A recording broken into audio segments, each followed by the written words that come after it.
Hello, friend. Welcome to day 2 of our 20-day challenge together.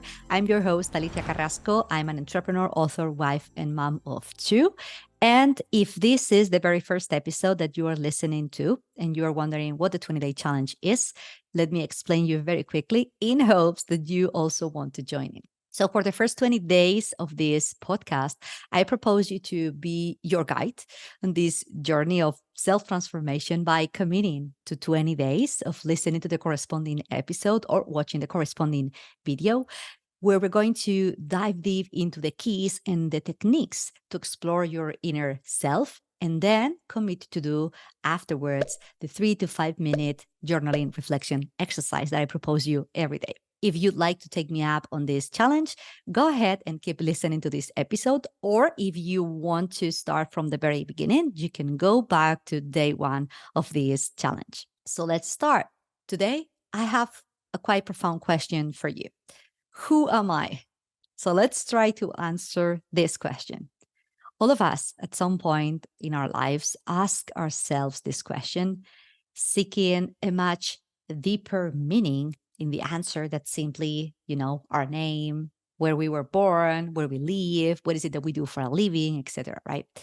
And in spite of being like what seems a very simple question on the surface, in reality, it is a very complex question to answer. And very often, especially if you've never really stopped to think deeply about it, we go straight and we go to the obvious and we respond according to the established social parameters. So, normally, this definition that we create for ourselves is usually an external definition of ourselves, or in other words, is a definition that others have created for us based on what they think, value, or see in us. And it is based on this external definition that we gradually believe in it and we create our internal concept of who we are and what our position is in this world. So, this is what we learned actually from the moment that we were able to think for ourselves and we began to understand the world around us. From the first time that age 2, around age 2 or 3, when you consciously look at the mirror and point it at yourself, and the adult standing next to you said, yeah, that image is you. And they associated that body that you saw reflected in the mirror with your name. So at that moment, the actual identification of who you were started with that image, that body that you saw reflected on the mirror, and also that name that they externally had given you from the outside. That is the first conception that we have of ourselves. And far from being the only one, it is not until you are a little bit older when you begin to understand that you're not only your name and your face and that body, but you are many more things in your life. You have a lot of roles. Actually, we are siblings or we are partners, we're friends, we are professionals. And actually, we even embody traits like being chatty or being shy or being good at maths or good at arts or responsible or carefree, etc. Right?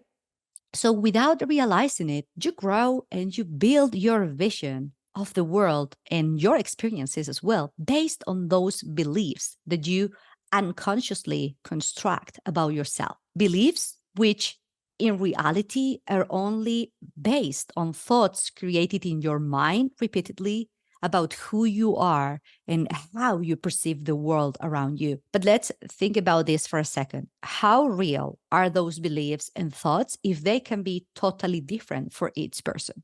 The answer is that they can only be real in the mind of the person who has them.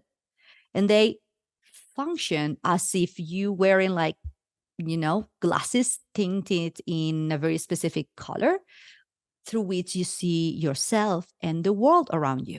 And this color can now change totally depending of how you evolve and how you grow in your life. So it can be a fairly daunting task to understand who you really are if you continuously base how you define yourself on the color you see through the glasses that you are wearing, right?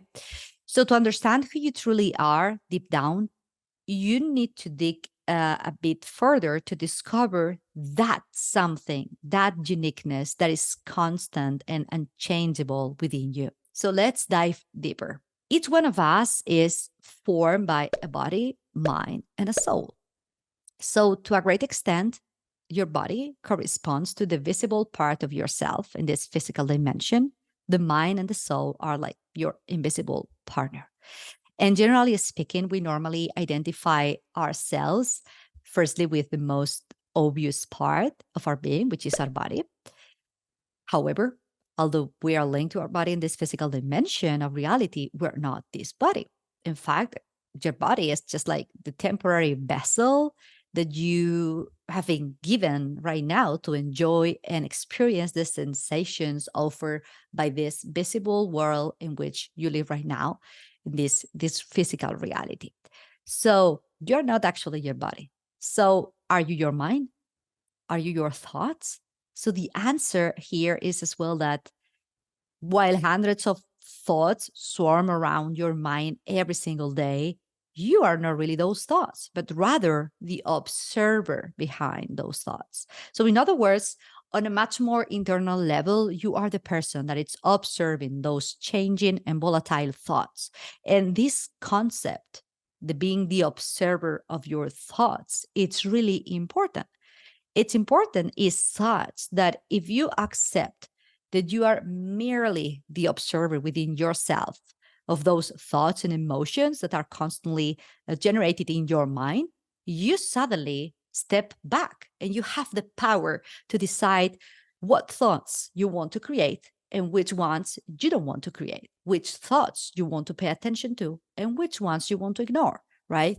So when you understand this, you go from being a victim of your thoughts to living them and being responsible for each and every one of them.